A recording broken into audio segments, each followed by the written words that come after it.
just before we get into this deal, can I, obviously 1st of February when we're recording this, have Chelsea yet, Liam, put in any deals in place for the summer transfer window? Has anything happened this morning? Well, there is Christopher Nkunku, but that was done a while ago. Yeah, I wouldn't put it past them. We've all been monitoring closely. Malo Gusto's coming. Also, the other way that I'm thinking with all of this, I think most people think about this as well, is I don't know what contract he's going to be signing, but I'm looking at it thinking, so is 105.6 million, is that easily divisible by 7, 8, 9? How does that work? What length of contract is he signing? Do we know?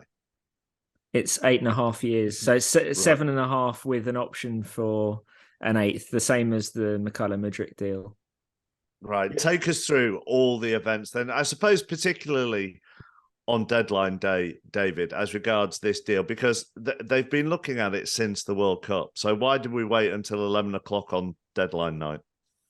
Well, I'll actually take it back because, and I don't say this with great pleasure, but I received a message on Boxing Day, the 26th of December, 2022. David, you've got to have your phone off on Boxing Day, man. I mean, God, spend Christmas with your family. Come on. Yeah. I don't say it with any great pride. Mrs. O doesn't download the Athletic Football podcast then. That's for the best for our life. And right, back to Boxing Day, sorry. I received a voice note from a very good contact that I listened back to this morning with a pained expression on my face, because it said that Chelsea are extremely hot on Enzo Fernandez. They want to sign him as a priority in the January transfer window. They would prefer not to pay his release clause of around 120 million euros, but if it is going to take that, then they're prepared to do so. It's not going to be easy or quick, but they want to make it happen. Benfica will do everything they can to keep hold of him, but Chelsea are determined to get there. I didn't manage to stand that up and corroborate it with other sources at the time. What we did establish was that they were interested, but they're interested in loads of players. And within a couple of days, it had emerged elsewhere that Enzo Fernandez was a key target for Chelsea in the window, and the story just rumbled on from them. And so, yeah, my loss, but Chelsea did crack on with the situation. And they attempted to strike a deal for Enzo Fernandez while juggling a number of midfield balls and spinning various plates. They had options for now, options for the summer, included in that Moises Caicedo, Declan Rice, Romeo Lavia, Alexis McAllister was reported too around that time. But they really did go for Enzo Fernandez, though they did meet the resistance that was predicted, in that Benfica would only let him go for the release clause. Chelsea didn't want to go that far. If they did, it would have to be in staggered payments that Benfica were not happy about. And in the end, it kind of failed to come to fruition, is the best way to put it. But the conversations never stopped, and no surprise, because George Mendes was involved, the so-called super agent, but not an agent for the player, a broker in this situation, who stood to benefit financially, but obviously professionally as well, from making this deal happen. And that's why the dialogue continued in the interim period when people thought it was over. Roger Schmidt, the Benfica manager, had spoken quite cuttingly and disparagingly about Chelsea's approach to the matter and what they had done to the player. And it seemed that it wouldn't happen in this market. But I don't think Chelsea ever gave up belief. And in recent days, the situation gathered pace once more. The negotiations developed, they stepped up, and by which point Chelsea were now fully focused on absolutely getting it done. There was no certainty, however. And even on deadline day, I sensed pessimism from people very close to the situation, both in Portugal and back here in the UK. Then optimism, pessimism again, then optimism, but caveated with it being a race against time to actually get the deal done. And right through to the end, when an agreement in principle was struck, would the paperwork be completed in time for the deadline, which obviously wasn't the case in the situation involving Hakim Ziyech. But in the end, Chelsea managed to get to where I was told they were going to get to but I didn't do anything about it at the start. Don't beat yourself up over it, David. It was I'll never get Day. Boxing Day back. No, it was Boxing Day. But you have a lot of transfer balls to juggle. You're all right. You're allowed not to break every single one of them. Did Chelsea, Liam, need to get this done in this window, even if it took right until the last seconds of the deadline, because UEFA will close the loophole over long contracts and being able to balance out a fee across your balance sheet over the length of the contract? That's the fascinating aspect of this, I think. And we haven't got an explicit answer yet, but the timeline to me seems more than coincidental that we get this news that UEFA are moving to close this amortization loophole for the uninitiated. That just means that you can give a 7, 8, 10, 15-year contract, but as far as UEFA are concerned, an FFP from next summer onwards, the transfer fee will only be written off over a maximum length of 5 years. So Chelsea couldn't repeat what they've done with Mykhailo Mudryk and several other of the big signings they made this window. It felt to me like that maybe increased Chelsea's sense of urgency to do this deal now, because I just did some basic amortization maths. Oh, this is gonna. I know this is what everyone's come for. Right. I did a whole podcast on this last week, Financial Fair Play with Matt Slater, which was actually more interesting than I've made it sound. So I'm all for the numbers. Bring me more figures. I mean, maybe this could become a regular feature, amortization maths. We'll see. But I found this quite interesting to satisfy my own curiosity. To pay the 121 million euro release clause now and give Enzo Fernandez an 8.5-year contract, so you can write it off over 8.5 years, that broadly equates to about 14 million euros a year. If Chelsea were to wait 6 months until the summer and sign an 80 million euro midfielder on a 5-year contract, that would come to 16 million euros a year. So it does actually work out cheaper from an accounting perspective on a yearly basis for Chelsea to do what they did with Enzo now. Now, the flip side of that is that Enzo will be on the books for a long time.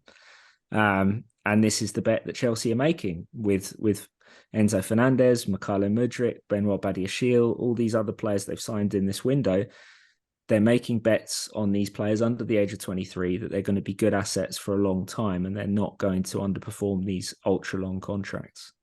And reasonable salaries is the key word that's coming through in all of these. So it's £97,000 a week for Mykhailo Mudryk, which, if his 7.5-year contract plus an additional 12 months doesn't work out at some point, then unlike somebody who has signed on a contract worth maybe double that and can't be shifted, they would like to think it wouldn't be too hard to trade elsewhere. I suspect Fofana, the striker, Badiashile, and a number of others who have come in more recently are on very reasonable salaries. Also, those who have signed new deals, such as Reece James, potentially Mason Mount, if it comes about.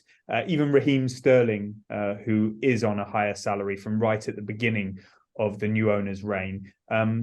Clauses that see their salaries significantly reduced if they don't qualify for the Champions League. And just to come back to one of your points from the top of the show, Mark, Chelsea's initial instalment, as I understand it, on Enzo Fernandez will be 34 million euros.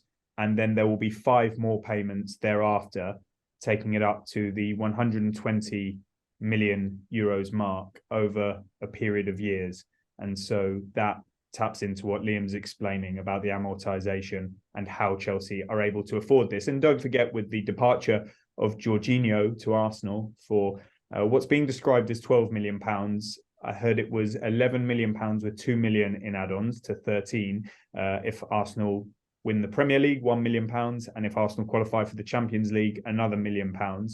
That is far in excess of his book value. So they've done well on that financially. They didn't see a homegrown player sold, such as a Conor Gallagher, in the end. So they could have stood to make a huge amount of accounting profit on that particular deal if they had. Hakim Ziyech at the time of recording has not moved to Paris Saint-Germain. So there is still work to do in balancing these books, in potentially accommodating the new UEFA rules if and when they come in. But there is some method to this perceived madness, and Chelsea seem quite comfortable with it. David, myself and Liam a couple of weeks ago did a show on how Chelsea afford this and financial fair play and so on and so forth. And I have to say, during the window, when you talk to people about football, football fans, the question they say whenever a Chelsea story comes up is, how on earth are they managing to do this? How are they managing to comply with all the financial fair play rules that are in football? Obviously, don't give your sources or contacts. Do you get a sense within the game, within those that work within the transfer system, there is an element of either A, how the hell, or B, what the hell are they doing? More what the hell, Mark, because they all understand how it works, because they are all allowed to do it themselves. And some of them are to differing degrees. It's not too uncommon now to see 5.5-year contracts. I think that's what Pedro Porro has signed at Tottenham. So yeah, Chelsea are taking it further. And there is a guideline, I think, as we've touched upon, from UEFA, but it is down to the national associations as things stand to put their own interpretation and decide whether they let longer deals go through. It's more what, and that's because of the risk that it entails.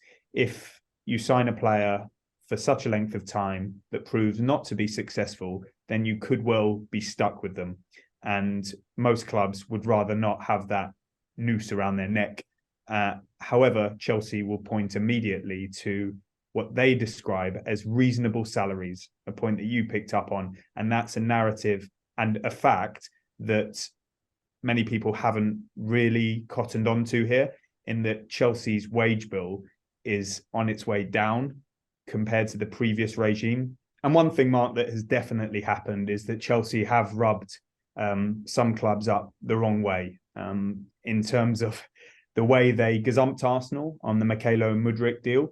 Nothing wrong with it, but Arsenal felt they were in pole position and believed that Chelsea must have offered more money or done things in a way that clearly they didn't like because they didn't get their top target. The way that the Hakim Ziyech deal fell apart, Paris Saint-Germain fuming at documents not being delivered in time or in the right way, and things not being done how many of these clubs are used to doing them, in terms of contract lengths, as you say, in terms of transfer fees, in terms of the approach.